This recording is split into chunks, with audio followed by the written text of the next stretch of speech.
아 글쎄 안 들려 들을 뉴스 없어 아무 뉴스도 귀에 들어오지 않아 듣고 또 들어도 들을 뉴스 없어 만드는 게 이프로야. 이동영의 뉴스 정면승부. 이동의 뉴스 정면승부 3부 시작하겠습니다. 오늘 3부에서는 이재명 경기도지사와 인터뷰 진행합니다. 다음 주 월요일 경찰 출석을 앞두고 있죠. 소회를 비롯해서 여러 개인사 관련 입장, 또 도정 방향 등 두루 이야기 나눠보겠습니다. 시사님? 네, 반갑습니다. 예, 오랜만이네요. 오랜만입니다. 예. 네. 지금 29일 날 경찰 출석을 앞두고 있고, 그래서 저희가 인터뷰 요청했을 때 결정까지 좀 고민을 했다고 하는데, 경찰 출석 앞두고 인터뷰 이렇게 응한 이유가 있습니까? 뭐 우리 이동영 작가께서 하라니까 하는 거죠. 네. 지난번 국감에서 인생 무상이다 이런 이야기 했다고 하는데 어떤 의미로 받아들이면 될까요? 정말로 인생 무상이죠. 근데 그런 느낌이 들었습니다. 특히 조원진 의원이 4년 전에 뭐 처했던 입장이나 이런 것들도 생각이 났고, 예. 또 어찌 뭐 제 인생도 이렇게 보면 새옹지마라고 하는 말 있지 않습니까? 예. 그런 생각도 들었고, 뭐 정말 여러 가지 5만 가지 생각이 들었는데, 그래서 그냥 정말 인생 무상하구나 그런 뜻이었습니다. 이번 뭐 여러 가지 사태를 겪으면서 본인의 걸어온 인생 한번 쭉 돌이켜 봤다는 거네요. 그렇습니다. 뭐 생각하지 않을 수가 없었는데요. 예. 많이 도움이 됐습니다. 좀 특이하다면 특이한 건데 이런 일이 우리 정치권에 있었나 모르겠는데.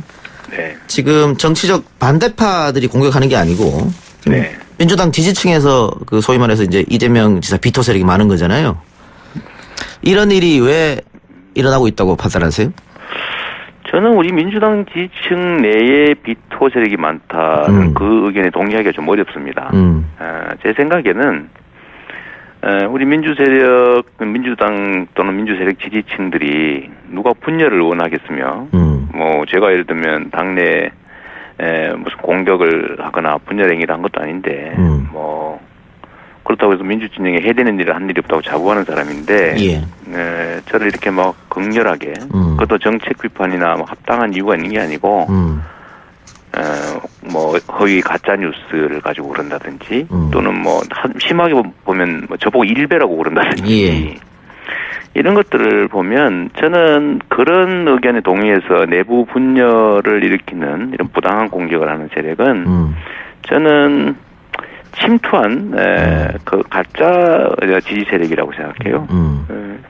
사람은 누구나 자신에게 이익되는 방향으로 행동하게 돼 있는데, 조금만 상식을 갖춘 사람들이 보면 있지도 않은 일 가지고, 또는 뭐 일배나 아니면 그 보수들이 좋아할 소재로 저를 공격하면 우리 진영에 도움이 안 되는데, 그게 우리 진영에 도움 안 되는 행위를 하는 게 진짜 우리 진영 사람들이겠습니까? 예.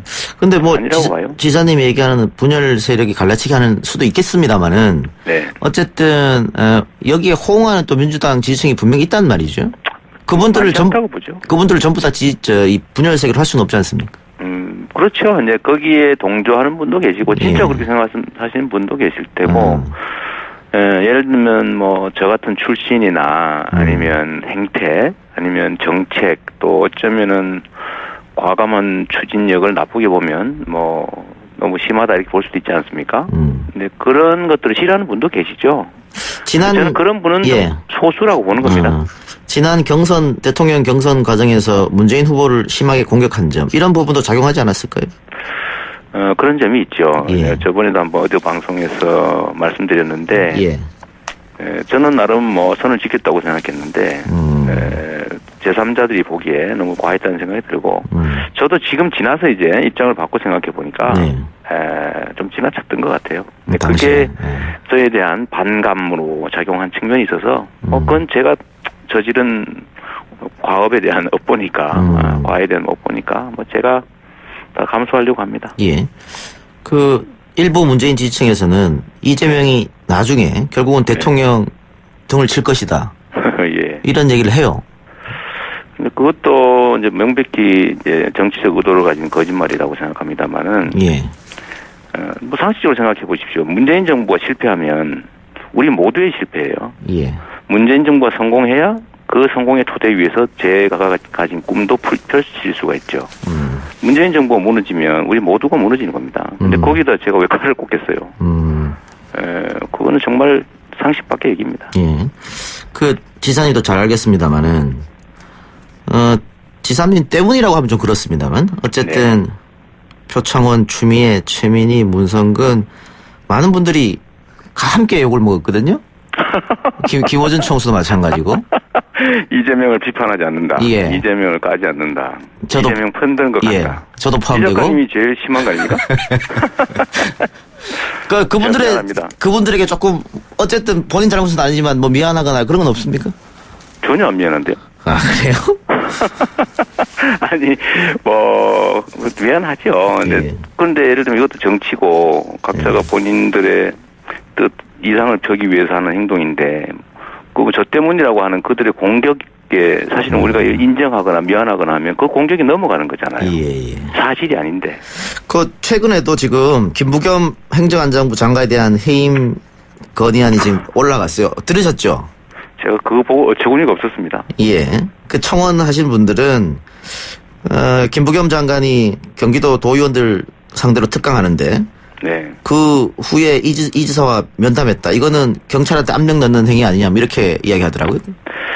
후가 아니라 전에 왔고요. 예. 도의회에 그 강연에 참여하신 도의원들하고 한꺼번에 한담 잠깐 하고 가셨는데요.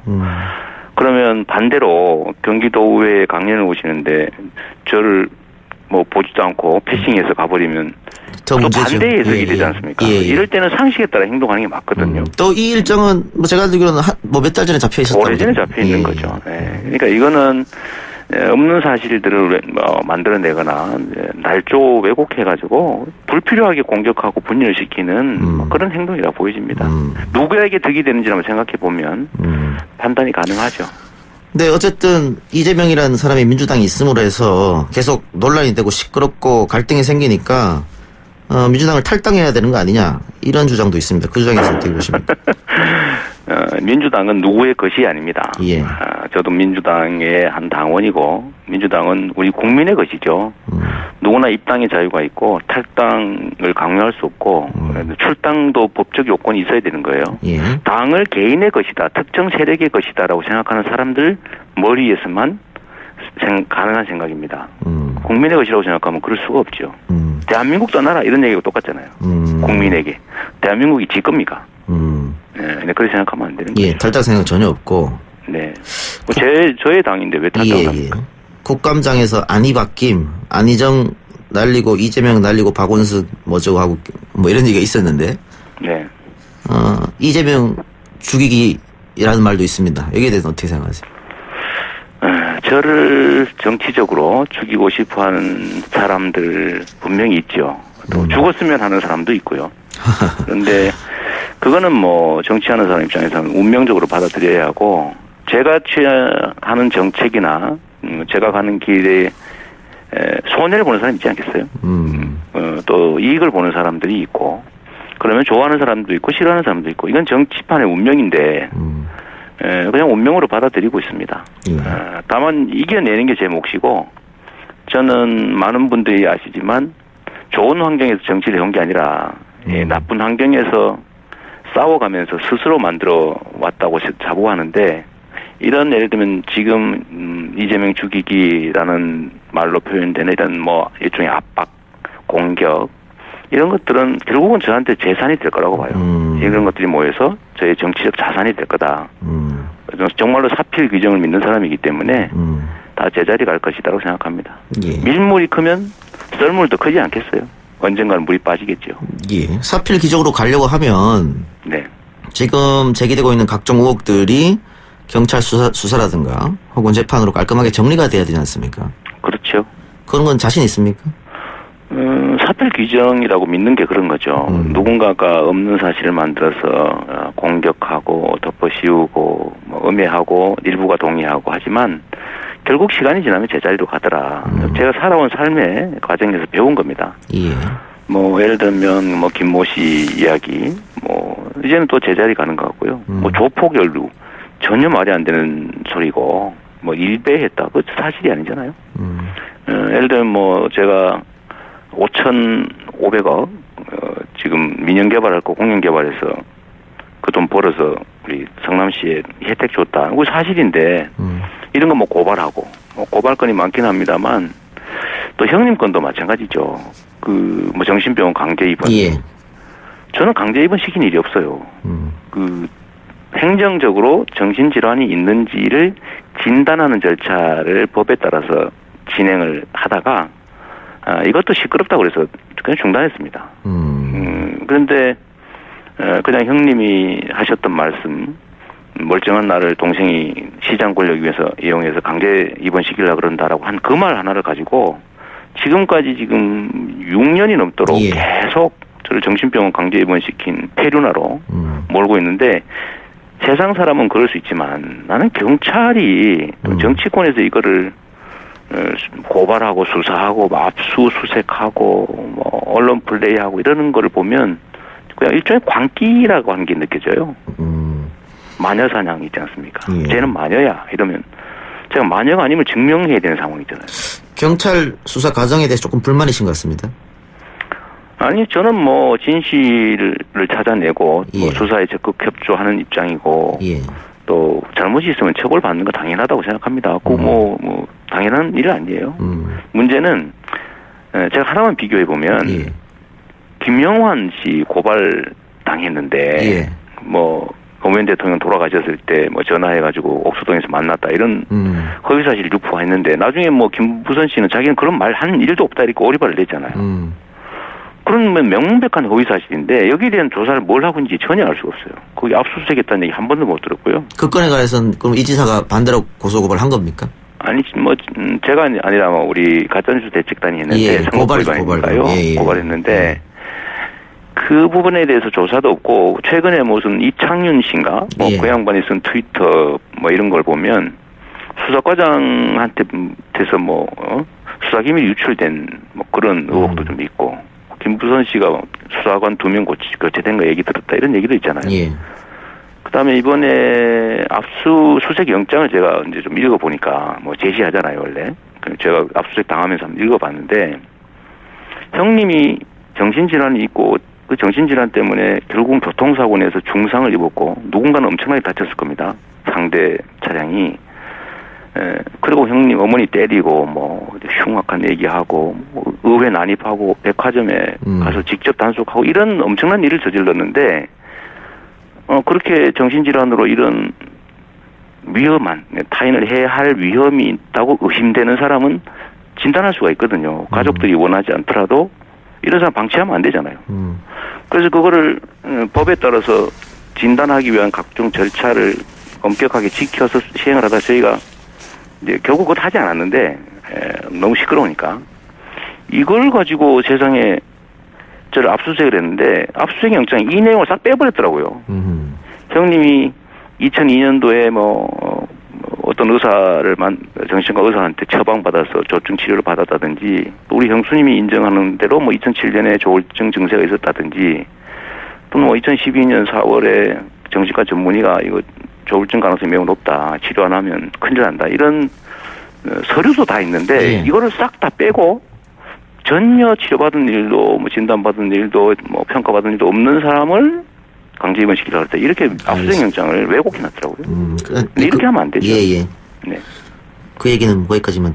그래요. 예. 죄송합니다. 예. 이게 이 얘기 하려고 그런 게 아닌데 국토보유세 이런 얘기 해야지. 그건 의혹 다 정리합시다. 국토보유세. 그래요. 예. 29일 날 출석할 때는 지금 고소고발건 여러 가지잖아요. 그거 한꺼번에 다 조사받습니까? 저는 그날 다 하려고 합니다. 예. 뭐 제가 1,300만이 넘는 도민들의 이 행정을 책임지고 있는데 예. 1시간이 1,300만 시간의 가치가 있잖아요. 근데 거기가 시간 낭비할 수 없고 그냥 한꺼번에 다 하자. 그리고 대부분은 뭐 제가 관계 없거나 뭐 문제 없는 것이어서 간단하게 끝낼 수 있을 거라고 생각되고, 뭐 정신질환 강제 입원에 뭐 직권남용을 했느냐라는 부분에 대해서 뭐 하도 참고인들 조사도 뭐 왜곡도 많이 해놓고 그래서 그 부분 시간이 좀 걸릴 것 같은데요. 뭐 오래 걸리진 않습니다. 알겠습니다. 다 털어야죠 이번에. 예. 네. 여러 가지 곡 있습니다만은 HHK 그 계정 흔히 네. 말해서 해경군 김씨 트위터 계정주 관련은 네네. 저희 방송에서 이정열 변호사와 인터뷰도 했는데요. 네. 이정열 변호사의 주장을 옮기면 네. 이 계정주는 김혜경 여사일 것이고 네. 운영한 사람은 이재명 지사 혹은 이재명 지사와 관련된 사람일 것이다 이렇게 주장했거든요. 가능성을 배제하지 않고 있다 그랬다고요. 예, 그렇게 추측 얘기했어요. 예, 어떻게 생각하세요? 이정열 변호사식으로 표현하면 저는 이게 이정열 변호사께서 저를 공경에 빠뜨리기 위해서 그 이정열 변호사께서 하셨을 가능성도 완전히 배제할 수는 없다. 이렇게 말할 수 있을 것 같아요. 네, 그렇게 하면 안 되잖아요. 예, 예. 네. 그리고 상식적으로 자기 이름 넣고 전화번호 넣고 자기 이메일 넣고 그런 사람이 어디 있습니까? 네. 그리고 예. 그런데 예. 네. 어쨌든 지사님은 전혀 아니다 이건 주장인데 네. 그 HHK 계정주가 네. 고 노무현 대통령에 관해서 네. 막말하고 뭐 이렇게 문제가 된 거지 않습니까? 패륜적 네, 네. 쓰고. 그랬다고 하네요. 예. 그런데 어쨌든 이 지사가 그 트윗 계정하고 뭐 여러 가지 말을 주고받았다. 물론 뭐 패륜 트윗이나 막말 트윗에 대해서 이야기한 건 아니지만. 네. 그럼 전혀 몰랐습니까? 그런 이야기를 하는 사람이라는 거를? 제가 팔로워가 지금 그때 당시만 해도 45만, 50만 이렇게 될 텐데요. 저는 새벽에 시간 날 때마다 이렇게 답글을 달지 않습니까? 뭐 소위 팬 관리라고 할 수도 있을 것 같은데 예. 그 사람들이 쓰는 글이나 그 사람의 계정 특성을 모릅니다. 그냥 답을 하는 거죠. 왜냐면 소통이니까. 만약에 그런 험악한 얘기하는 사람 같으면 제가 안 하지요. 예. 그 제가 쓴 트윗 글이 뭐 수만 건이 넘을 텐데 사실 누군지도 기억도 못합니다. 미안한 얘기지만. 좀 지나친 거죠. 알겠습니다. 그럼 뭐 경찰 조사가 곧 나오겠죠, 결과가. 경찰 조사 얘기해서 그런데 지금 뭐 다시 또 오라 그래서 아마 또 다시 가야 될 것 같아요. 이게 제가 참 변호사를 30년 했는데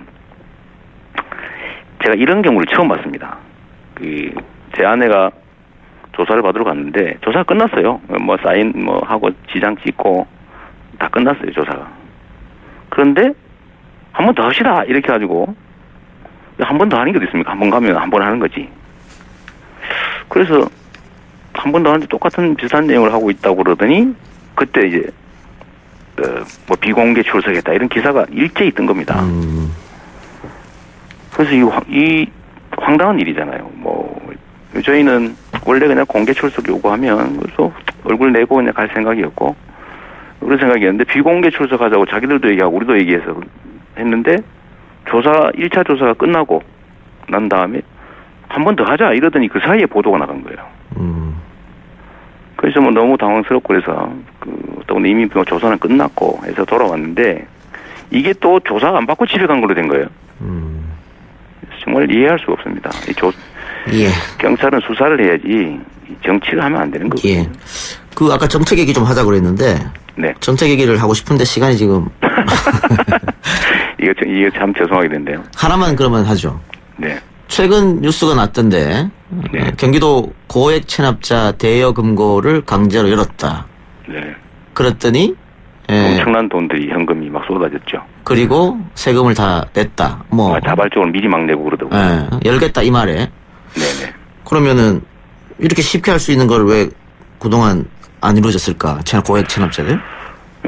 저는 성남에 있을 땐 다 했던 거죠, 이게. 예전에. 출국 금지, 인허가 취소, 가택 수색, 가가호호 방문, 할 수 있는 거 다 했죠. 취소 소송, 재산 빼돌리는 거에 대한 소송. 경기도 차원에서는 저희가 성남에서 원래 하던 거, 그걸 대대적으로 늘려서 할 생각이고, 저는 이게 경기도에서 하고 싶은 제1의 그 정책 과제가 공정하게 만드는 겁니다. 법을 안 지키는 사람이 이익 보지 못하게 하는 거. 법을 지키는 사람이 손해보지 않게 하는 거. 누군가가 무임승차하지 못하게 하는 거. 규칙을 지켜도 자기가 한 만큼 보상받을 수 있다는 이런 믿음을 가는 사회를 만드는 건데요. 예. 그중에 제일 중요한 게 조세 정책입니다. 떼어먹지 못하게 공정하게 과세하고 반드시 낼 수 있는 사람은 내고 못 내는 사람은 또 면제해주고 지원해주고 이렇게 해야 되겠죠. 지금 경기도에서만 체납된 게 뭐 2, 3조 원 가까이 됩니다. 예, 엄청난 돈들이. 또 한 가지는요. 세금 없어서 못 내는 사람이 상당수이긴 한데 예. 상당한 숫자들은 또 있는데 안 내는 상습 체납자들입니다. 예, 뭐 중복돼요. 우연히 한 번 안 낸 게 아니고 안 내는 사람이 많이 안 냅니다. 예. 알고 있는 거죠. 집행하지 않더라. 독촉장 보내고 끝이더라. 5년 지나면 없어지더라. 이런 걸 아니까 버티는 거예요. 그래서 이거는 조세정의 차원에서도 그렇고 재정 확보 차원에서도 그렇고 공정하게 세금 내는 사람 억울하지 않게 그 무임승차 못하게 한다는 측면에서도 아주 강력하게 추진할 생각입니다. 예. 방금 이것도 성남에서 하던 거다 이런 말씀하셨어요. 네네. 예. 성남시정을 할 때 이재명 표 복지 사업 네네. 꽤 알려졌었는데 네. 경기도에서도 뭐 이재명 표 복지 사업을 계속 하는 겁니까? 그렇습니다. 성남에서 호평받았던 청년 배당이나 산후조리 지원, 뭐 무상교복은 이번에 다 통과돼서요. 예. 이제 내년부터 또 시작할 수 있게 됐고 좀 더 확대해야죠. 제가 경기도 예산이 22조가 넘는데 이걸 쥐어짜서 5%만 만들면 1조 원 아닙니까? 뭐 얼마든지 복지 지원 만들 수 있고요. 돈이 없어 못하는 게 아니라 마음이 없어 못하는 거다. 제가 도정을 하면서 또 한 번 느끼고 있습니다. 예. 그래요. 마지막으로 그러면 어쨌든 경기도민들도 좀 피로감이 있는 것 같아요. 계속 이 문제로 경기도지사가 시끄럽기 때문에. 그렇습니다. 제가 예. 제일 도민 여러분께 죄송한 거죠. 어쨌든 뭐 이게 저로 인해서 시작된 일이고, 근데 경기도정을 책임진 사람으로서 도정에 100% 집중해도 부족할 판에 예. 이런 문제로 도정의 총력을 다 못하는 게 죄송하기만 합니다. 경기도민한테 한마디 하세요. 그럼. 우리 도민 여러분, 뭐 그럼에도 불구하고 제가 어떤 누구보다도 도정에 대해서 책임감 있게 진짜 도민을 위해서 공정하게 최선을 다한다는 약속은 드리고요. 이건 제가 지킬 자신 있습니다. 좀 더 열심히 더 많이 할 수 있는데 못하니까 좀 아쉽긴 하지만 현재 상태에서도 제가 어떤 공직자보다 더 열심히 많이 우리 도민들 위해서 일하고 있다 이 말씀 확실하게 드리겠습니다. 예. 네. 그 수사 중이고. 조금만 기다려주세요. 예. 끝일 겁니다. 알겠습니다. 네. 수사 결과나 재판 결과가 나오면은 그거는 수용하시는 겁니까? 수사 결과나 재판 결과는 나중에 봐야죠. 예를 들면 뭐 경찰이 지금 하는 태도로 보면 뭐 결과를 예측할 수가 없는데 법리상으로는 전혀 문제가 없다고 우리는 내부적으로 결론을 내고 있습니다만 뭐 어떤 결론을 낼지도 모르죠. 예. 네. 예. 지사님 오늘 인터뷰 여기까지 듣겠습니다. 네, 감사합니다. 예, 고맙습니다. 네. 지금까지 이재명 경기도지사였습니다. 3부 순서 마치고요. 4부에서 찾아뵙겠습니다. 뉴스 신동 이 작가와 함께하는 비포장 뉴스 해학 뉴스 정면 승부.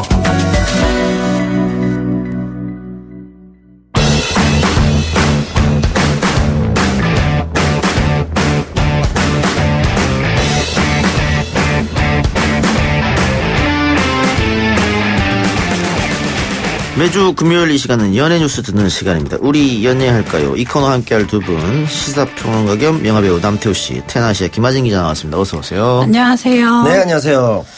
예, 자 가수 이문세 씨가 16번째 앨범 발매를 기념하면서 음악 감상회를 열었다고 합니다. 김하진 기자 다녀왔다고요? 네, 다녀왔습니다. 또 오랜만에 정규 음반을 발표하는 거여서요. 그 음반에 수록된 곡을 한 곡 한 곡 들려주면서 이제 설명을 했는데요. DJ로서 굉장히 또 인기를 얻은 가수잖아요. 그래서 좀 DJ 형식으로 이제 앞에 이렇게 그 판도 놓고 테이블 판도 놓고 이렇게 좀 디제잉 하듯이 네, 음악 감상회를 진행했습니다. 몇 곡이나 실렸대요? 10곡 담았고요. 이문세 씨의 자작곡도 2곡 있어요.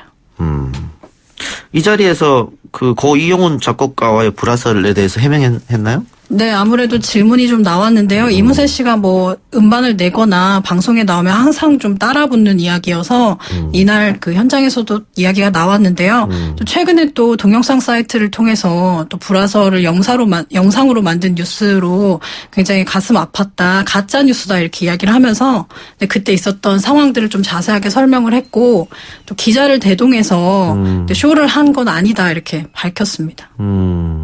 그 문제로 마음고생을 좀 했나 보죠. 네, 그 얘기를 할 때 굉장히 차분하게 이야기를 했지만 한 10분 정도 설명을 한 것 같아요. 그래서 이제 답답하고 억울한 면도 있었던 것 같아요. 신곡 반응은 어땠습니까?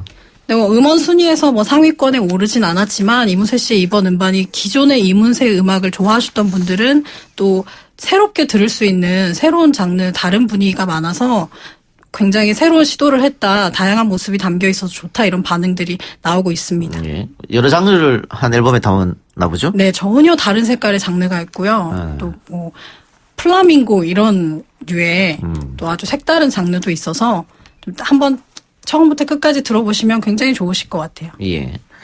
남태우 씨는 이문세 씨 노래 한참 좋아했었잖아요. 그렇죠. 제가 뭐 딱 그 시대라고 할 수가 있죠. 이문세 씨가 이제 이종환 씨 밤의 디스크쇼 이럴 때부터 이제 쭉 나오셨는데 아주 그 당시에 신인이면서도 굉장히 그 독특한 음색과 기존의 통기타와는 또 다른 뭐 그런 느낌이 굉장히 좋았던 뭐 지금 얘기하셨지만 이영훈 씨와의 아주 그 완벽한 한국 대중음악의 가장 완벽한 작곡가와 가수의 결합이 아닌가 싶습니다. 저는 이문세 씨 라디오를 딱 들으면서 자라는 세대죠. 별이 빛나는 밤. 그렇죠. 예. 저는 이종환 씨에서 넘어가는 시대. 물론 저 지방이어서 네. 1년에 한 번씩밖에 못 들었어요. 지방 별이 빛나는 밤을 했거든요. 그렇죠. 저도 그러긴 했습니다. 그래서 별이 빛나는 밤에 DJ들이 굉장히 많았죠. 예, 굉장히 많았죠. 도대체 누군지 알 수 없는 각 방송, 지방 방송마다 다 있었으니까. 다 있었습니다. 그분들이 또 일정하게 팬덤을 구성하고 있었고 그래서 아마 이 프로가 워낙 유명하지만 대부분의 DJ들이 다들 그 굉장히 인기와 사랑을 받았던 것으로 기억합니다. 이문세 씨 노래 중에 좋아하는 곡 있어요? 저요? 예. 이문세 씨 노래는 거의 다라고 할 수 있죠. 왜냐하면 이게 한국 대중음악 명반에 그 이문세 씨 뭐 1집, 4집 뭐 엄청나게 들어가 있거든요. 그래서 웬만하면 제가 다 좋아하죠. 가장 좋아하는 노래 뭡니까? 가장 좋아하는 노래 한 곡을 뽑기는 어렵습니다만 즐겨 부르는 노래 뭡니까? 분위기에 따라 다른데요. 지금 만약에 불러야 한다면 네. 저 가장 짧은 노래를 하고 싶습니다. 해보세요. 해볼까요? 네, 좋습니다. 귓가에 주저기던 파랑새 마음을 바닥이던 파랑새 부시시 날개짓이 예뻤어 늘 곁에 두고 싶던 파랑새 마음속에 파란 눈물 떨구고 물결처럼 먼 하늘로 날았네 삐리삐리삐리 파랑새는 갔어도 삐리삐리삐리 쥐저김이 들리네 삐리삐리삐리 파란 눈물 자국이 삐리삐리삐리 내 마음에 물들이네. 제가 안 잘라도 좀 알아서 좀 그만둬 주실래요? 제가 원래는 이제 옛사랑 이런 노래 해볼까 했습니다. 가을의 분위기에. 근데 그 3절 가지고 한 15분 됩니다. 그래서 도저히 불가능해서 초기작이죠. 84년작 파랑새를 한번 시도해봤습니다. 김 기자 파랑새 노래 들어본 것 같기는 해요. 네. 그때 태어나지 않으셨을 가능성이. 네, 태어나지 네, 않았는데. 그렇죠. 네. 생전의 노래이기 때문에. 예. 오준용민 동영님께서 끌어내라 이렇게 딱 내자 적었네요. 오늘은 끌어내랍니까? 끌어내라. 예, 노래를 제가 마음속에 있는 노래 다 끌어내 보도록 하겠습니다. 그 이문세 씨가 음악 감상회를 열었다고 하는데 이 쇼케이스하고 다른 게 있어요? 네, 그 이제 신보를 소개하는 형식은 똑같은데요. 네, 쇼케이스에서는 이제 직접 그 노래를 부르거나 춤을 추고 그리고 타이틀곡에 한해서 좀 그런 모습을 보여주고요. 음악 강사회 같은 경우에는 전 음반을 다 노래를 한 곡 한 곡씩 들으면서 설명을 하는 식입니다. 알겠습니다. 이문세 씨 16집? 네, 16집이요. 예. 많은 사랑 부탁드리고요. 자, 다른 얘기 봅시다. 오늘 하루 종일 실시간 검색어에 오르고 화제가 된 인물이 바로 재민이라는 친구인데요. G.O.D의 육아일기에 나왔던 그 재민이라고요. 네, 맞아요. 오. 저희 한번 이야기했던 적이 있죠. 예. 이 프로그램 소개하면서. 네. 그 재민이가 왜 화제가 됐어요? 어제 방송에서 이제 같이 걸을까 방송에서요. G.O.D가 그 재민 이제 씨라고 해야겠죠. 재민 씨와 이제 영상 통화하는 장면이 흘렀는데요. 예. 지금 21살이 됐다고 합니다. 그래서 G.O.D 멤버들도 놀랐고 그리고 시청자들도 굉장히 많이 놀라서 이제 하루 종일 화제가 됐어요. 그러니까 그렇게 아기였던 재민이가 벌써 성인이 됐군요. 네, 그때 3살이었는데 성인이 됐죠. 그래서 소맥을 먹는다는 얘기도 네, 있어요. 이제 성인이 됐으니까 이제 술을 한 잔 할 수 있겠다 이렇게 이야기를 했더니 이제 제작진이 이제 재민 씨가 이제 소맥을 좋아한다고 이렇게 알렸더니 이제 G.O.D 멤버들 굉장히 감회가 좀 얼굴 표정이 만감이 교차하는 표정을 지었어요. 그렇겠죠. 네. 그 당시 육아일기가 상당한 인기였잖아요. 네, 굉장히 인기였습니다. 기억나십니까, 남태우 씨? 네, 저는 뭐 많이 보지는 않았습니다. 저도 이 당시에 30대 뭐 초중반 이랬기 때문에 도저히 육아 프로그램에 접근할 수 있는 사고가 아니었어요. 근데 이제 저보다 많지 않은 나이인데 G.O.D 이분들이 하는 걸 보면서 삼촌들이 저렇게 아이를 잘 키울 수가 있구나 이런 걸 한번 보고 뭐 훈훈했습니다. 근데 육아 프로그램이 당시 최초였는데 2000년도에 네. 10여 년 지나서 요새 또 육아 프로그램 다시 인기였잖아요, 한동안. 네. 육아 프로그램이 인기 있고 먹방이 또 인기 있고 그런 이유는 결국은 대리만족이 아닌가. 그러니까 네, 요즘 다들 맞아요. 결혼 안 하고 출산 안 하고 하니까 네. TV를 보면서 육아하는 거 보면서 대리만족하고 또 먹방 같은 것도 내가 먹어서의 즐거움보다 남이 먹는 걸 보면서 즐거움. 그렇죠. 그런 게 있는 것 특히, 같은데 네. 시사평론가님께서는 어떻게 판단하세요? 뭐 지금 말씀하신 대로 그 대리만족이 커지는 것 자체가 한편으로는 뭐 휴머니티 가득해서 좋은 점도 있겠습니다만은 불황이나 사회 경제적 구조나 이런 것들이 여러 가지로 서민들이 살기 힘들어지기 때문에 본인이 응당할 수 있고 해야 될 일들이 많이 이제 어떻게 보면 기회가 박탈되는 그런 것들의 영향이 아닐까 싶고 프로그램 차이가 재민 씨 나오고 했을 때는 굉장히 좀 아마추어 같지만 풋풋한 느낌이 있었어요. 근데 요즘 조금 상업주의 같은 그리고 이제 조금 더 넘어가면 연예인들의 또 뭐 지금 뭐 어떻게 보면은 그 인기를 세습하는 듯한 뭐 그런 느낌이 있어서 또 비토하기도 하는데 많은 분들이 그런 뭐 장단점이 있는 것 같고 앞으로는 결국은 우리 사회가 정치가 좀 올바로 되면서 국민들이 좀 편안하게 살 수 있는 그런 여건이 만들어진다면 대리만족보다는 직접 국민들의 행복을 느끼는 그런 시대가 되지 않을까 기대합니다. 예. 최근 H.O.T 콘서트 있었죠. 네, 네. 했죠. 상당한 인기가 있었다고. 네, 그 안에 들어가 있는 팬들, 이제 콘서트를 직접 관람한 팬들이 4만 명이 넘었고, 4만 그 명. 바깥에도 그 비슷한 숫자의 팬들이 기다렸다고 해요. 네, 직접 티켓을 구하지는 못하고, 그럼 밖에 계신 분은 어떻게 해요? 그 공연장 밖에서 응원을 하면서, 응원하면서. 네, 그 소리가 살짝 들리거든요. 그래서. 그 당시에 H.O.T에 열광했던 소녀 팬들은 지금 다 중년이죠. 그렇죠. 나이가 좀 네. 들었을 텐데. 그래서 아이들을 맡길 수 있는 공간도 따로 공연장에 마련했다고 하더라고요. 네. 그래요. 야, 이번에 그 잭스키스하고 맞대결이었죠. 네, 같은 날 했습니다. 아, 그랬어요? 근데 네. H.O.T의 완승으로 끝났습니다. 제가 스코어를 보니까 그렇게 단언해도 됩니까? 잭스키스가 이제 2만이었나요? 근데 겨우 채웠나 뭐 그렇고 이게 4만인가 그래서 잭스키스 팬들을 섭섭하겠는데 그렇게 말하시면. 잭스키스가 저하고 인연은 더 있습니다. 대구 출신도 있고 구미도 있고 해서 반가워는 합니다만 어쨌든 H.O.T가 조금 승리했다. 근데 저는 그 당시에 이제 H.O.T 같은 문화를 좋아하지 않아서 굉장히 비판적 문화평론을 쓰기도 했었습니다. 지금 제가 다시 좋아하게 될 줄은 꿈에도 몰랐습니다. 제가 H.O.T 얘기를 왜 꺼냈냐면 네. G.O.D도 콘서트 계획이 있다고요? 네, G.O.D가 내년에 데뷔 20주년을 맞이해요. 그래서 올해 11월에 그 음반을 발표를 하고 이제 12월부터 콘서트를 엽니다. G.O.D 콘서트는 어떻게 될 것 같습니까? G.O.D 콘서트는 뭐 국민 그룹 아니겠습니까? 이분들은 뭐 저는 최근에 아이돌 못지않게 바로 매진되지 않을까. 저는 뭐 혹여라도 김하진 기자의 어떤 인맥을 이용해서라도 갈 수 있다라면 제가 말석에서도 한번 참여해 볼까. 또 제가 노래를 준비해야 되기 때문에. G.O.D 콘서트는 지난주 금요일에 티켓 예매를 했고요. 서울 공연에 하면서. 끝났습니까? 네, 10분 만에 다 매진됐습니다. 10분. 저는 못 가겠습니다. 그래도 H.O.T 4만 명 왔었다고요 그때? 네, 4만 5천 명 가까이. G.O.D 그 정도는 안 될 것 같은데. 그 정도 되죠. 됩니까? 네. 야, 대단하네요 다들. 네. 티켓 파워가. G.O.D는 단일 멤버들 자체 팬덤이 굉장히 좋고 또 이분들이 영역이 다양하지 않습니까? 예. 그러다 보니까 또 뭐 현재 또 윤계상 씨 같은 경우 배우로서 전성기를 맞이하고 있기 때문에 그렇죠. 많은 분들이 영역이 다양해서 오히려 H.O.T만큼의 강렬한 어떤 그 하이틴 이미지는 없겠지만 국민 그룹으로서 많은 분들이 훈훈하게 다가올 수 있는 연령대가 또 넓고 저는 굉장히 히트할 거라고 봅니다.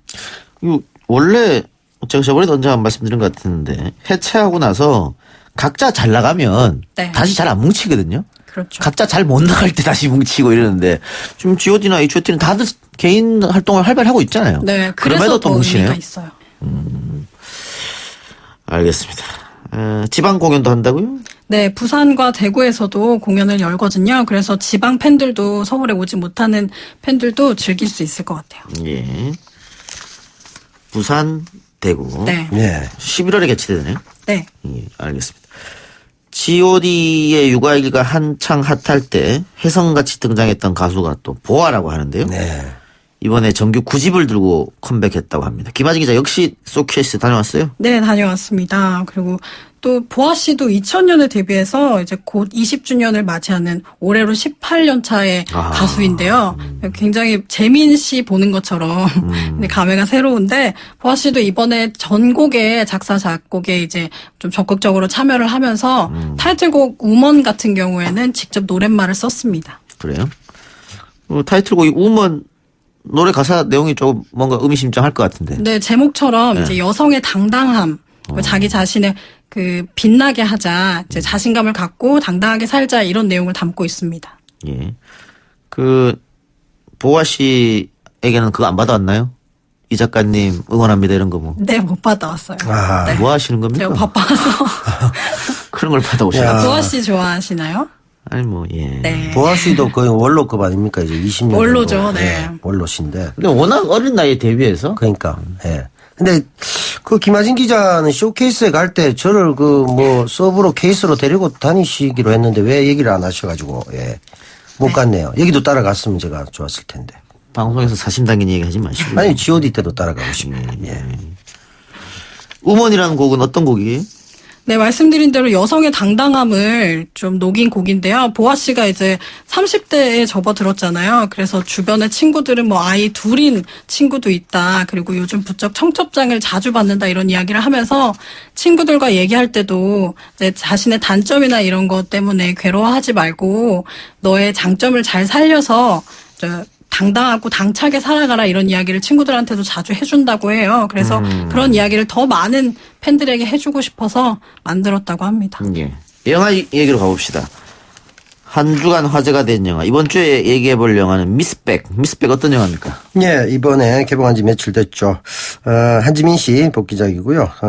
김시아 씨 아역에 그리고 이희준 씨 이렇게 나오는 작품이고요. 이지영 감독의 작품입니다. 주인공이 이제 미스 백이고요. 이 백상아라는 인물인데 자신을 지키려 여자가 전과자가 된 인물이고요. 세상과 등지고 이제 살아가던 사람인데 버려진 아이 지은을 만나게 되면서 그 정이라는 걸 느끼게 되고 그 과정에서 이 친구를 이제 돌봐주면서 둘의 연대가 이루어지고 그 다음에 뭔가 일이 벌어지는 그런 작품이라고 할 수 있습니다. 아동 학대를 좀 다뤘다고 하죠. 아동 학대를 다룬 영화. 실화를 바탕으로 했습니까? 예, 그렇습니다. 실화를 바탕으로 했고요. 이 영화를 만든 이제 이정 감독이 굉장히 좀 젊은 감독입니다. 지금 한 81년생이라고 제가 알고 있는데요. 번지 점프를 하다 2000년에 연출부로 이 영화 일을 시작했다고 하니까 딱 20살에 시작했네요. 굉장히 일찍 시작했고 좋은 글씨의 스크립터 우한세계에서 윤색 그리고 미스백에서 감독으로 데뷔하게 됐고요. 현재 2주차인데 지금 한 50만 정도. 원래 이게 손익분기점이 80만이니까요. 손익분기점까지는 가지 않을까. 네. 근데 이 영화가 지금 개봉한 2주가 됐는데 뒤늦게 입소문이 나면서 서서히 흥행을 하고 있다고 해요. 네, 아무래도 그 내용이 전달하려는 메시지가 굉장히 좋다 보니까 본 사람들이 주위에 이제 많이 퍼뜨리고 있고 또 다시 한번 보는 관객들도 많이 늘어나고 있어서 뒤늦게 입소문을 타는 영화들이 잘 되는 경우가 굉장히 많거든요. 그래서 좀 기대하고 있는 작품입니다. 김 기자 봤어요? 저는 아직 못 봐서 그래서 본 사람들이 계속 이야기를 해주니까 영화관에 가면 꼭 봐야겠다 이런 생각을 하죠. 남토 씨 봤습니까? 못 봤습니다. 못 본 사람들 영화 추천 막 하고 이럽니까? 제가 본 영화로 하려고 했었으나 제작진이 최근 최신작을 좀 소개하는 방향으로 하자 해서 제가 원래 고전을 가져왔다가 제가 밀렸습니다. 예. 근데 이 작품은 그 대작이 아니기 때문에 80만이 손익분기점일 정도면 중규모 정도거든요. 뭐 큰 영화는 아니죠. 거기서 이제 입소문이 나게 됐고 500개 정도 스크린으로 출발했다는 거 보면 대작은 아니거든요. 거기서 오히려 지금 좋을 수가 있다. 다른지 최근에 나온 영화들 아시다시피 추석 쪽에 보면 물개가 나왔죠. 예, 물개가 협상을 잘해서 그 명당 자리를 찾았다고 생각했는데 명당이 보니까 안시성이었단 말이죠. 근데 안시성도 썩 잘 안 됐습니다. 그래서 앞에 세 편은 물개 협상 명당은 다 100억 이상입니다. 물론 안시성도 그렇습니다만 이 세 편이 다 참패를 했습니다. 그래서 추석 이후로 지금 한국 영화계가 굉장히 많이 아픈 그런 상황이거든요. 근데 이제 이 영화는 중규모 이하의 영화인데 한지민 씨의 연기가 돋보이면서 조금 선전하고 있다 이렇게 볼 수가 있죠. 물개가 협상을 했으면 어떻다고요? 물개가 협상을 해서 명당 자리를 찾았는데 그 명당 자리가 안시성인 줄 알고 갔더니 안시성도 그다지 명당은 아니었다. 그거 준비한 멘트죠. 그렇죠. 네, 최근에 추석을 기점으로 한국 영화 100억짜리 이상 영화들이 참패하고 있는 상황을 잘 보여주고 있죠. 준비했는데 안 터졌어요. 네. 그런데 2초 만에 이 정도 설명할 수 있는 평론가가 있겠습니까? 그래요. 반응은 없군요. 예. 다른 얘기 봅시다. 대중문화예술상 지난 24일에 열렸다고 하는데 네. 이게 저는 처음 들은 것 같아요. 대중문화예술상 이런 게 있었나?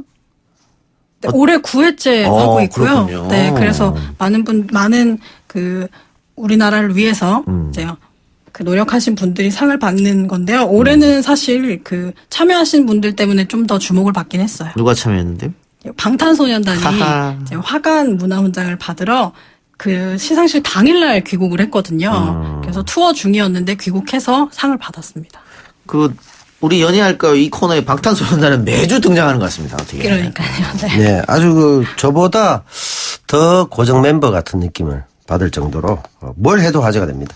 문화훈장 받았네요. 네, 화관 문화훈장 받았습니다. 화관 문화훈장 축하드리고요. 내년 대중문화예술상에는 우리 남태우 씨도 한번 이름 넣는 걸로.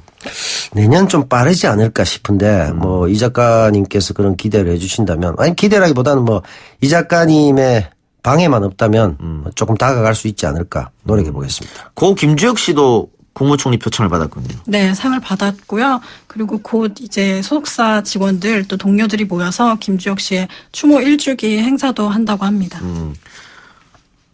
방탄소년단이 받은 문화훈장 어떤 거예요? 네, 문화훈장에는 뭐 금관, 은관, 보관 이렇게 나눠지는데요. 예. 방탄이 받은 화관은 이제 5등급이라고 해요. 그래서 뭐 한국의 문화 그리고 한글 기여에 확산한 공을 인정받아서 받았습니다. 근데 방탄소년 멤버들이 훈장 받고 다 수상 소감도 했다고 하는데 네. 그 이분들이 참 말씀을 잘하시더라고. 보셨어요? 말 굉장히 잘하죠. 어디서 공부합니까? 근데 모든 멤버들이 저도 좀 느꼈는데 다른 아이돌 그룹보다 말을 굉장히 잘해서 그리고 늘 방탄소년단의 상을 받으면 리더인 RM군이 대표로 이야기를 했는데 이번엔 RM군이 멤버들을 더 많이 말을 했으면 좋겠다고 해서 멤버들도 한 명씩 말을 길게 했습니다. 학원 다니진 않을 텐데 말을 잘해요. 이분들이 방탄소년단 모든 멤버들이 그 주요 정당의 대변인보다도 훨씬 더 멘트가 값지고 좋은 그 정도 수준으로 저희가 봐도 보입니다. 정치 혐오 조장하는 겁니까? 혐오 조장 아니죠. 정치가 더욱더 이제 방탄소년단처럼 사랑받아야 된다. 이런 취지로 말씀드렸습니다. 박나래 씨도 받았네요? 네, 박나래 씨도 받았고요. 앞으로 더 망가지겠다 이렇게 이야기를 했고 근데 굉장히 파격적인 의상을 또 입고 왔어요. 근데 정부가 하는 행사임에도 불구하고 그래서 더 많은 사람들이 주목했습니다. 지난주에 그 가수 카밀라 씨의 아버지가 네. 우리 방송 팬이라고 계속 댓글 남겼잖아요. 네. 그러면서 남태우 씨가 다음 주에 카밀라 노래를 연습해서 오겠다. 맞아요. 이렇게 네. 공약 걸었는데 카밀라 노래 연습했어요? 조금 해보긴 했습니다만은 예. 일단 카밀라 씨 노래를 제가 들어본 까밀라요? 카밀라 씨 노래를 들어본 결과 이제 굉장히 어린 나이에도 불구하고 이제 폭발적 가창력과 약간 조금 목소리 톤이 낮은데 굉장히 맑더라고요. 그래서 파워풀한 느낌을 굉장히 받았고 싱글이죠. 그 대표가 It's Alright 그리고 Sweet Morning 둘 다 들어봤습니다. 그래서 Sweet Morning은 약간 발랄한 새로운 사랑을 기다리는 느낌이라면 It's Alright은 상처받고 고통받은 저 같은 뭐 이 작가한테 어떤 탄압받는 이런 사람들이 상처를 치유할 수 있는 그런 어떤 감미로운 노래 좋았습니다. 오늘 어떤 거 준비했습니까? 둘 다 보니까 만만치가 않더라고요. 예, 굉장히 어렵더라고요. 제가 잘못했다가는 이 대형 신인 가수의 앞길을 망치지 않을까 싶어서 오늘은 좀 자제해야 되겠다. 뭐 집에 오늘 이렇게 쭉 나갑니다 앞에. 근데 제가 했다가 집에 못 돌아올 것 같아가지고 좀 아버님께 폐가 될 것 같아서 준비는 했습니다만 아직 부를 엄두가 좀 안 나네요. 지금 시간이 얼마 안 남았어요. 준비했는 거 부르시면서 시간 되면은 마이크 자동으로 내려주시면 되겠습니다. 자, 부르라고요? 예, 부르세요. 예. 그게 기억이 집에 오는, 그까지밖에 모르겠네요. 준비 안 했네요. 하긴 했는데 이게 노래 찾기가 굉장히 힘들더라고요. 거짓말 하셨군요. 알겠습니다. 거짓말이 아니고 이게 지금. 자, 두 분 말씀 아버님, 이게 아니고, 그럼 다음 주에 다시 하세요. 예, 다음 주에 한 번만 제가 예. 제대로. 예. 두 말씀은 여기까지만 듣겠습니다. 지금까지 시사평론가 겸 영화배우 남태우 씨, 테나시아 김하진 기자와 함께했습니다. 감사합니다. 감사합니다. 예, 건강하십시오. 다음 주에 뵙겠습니다.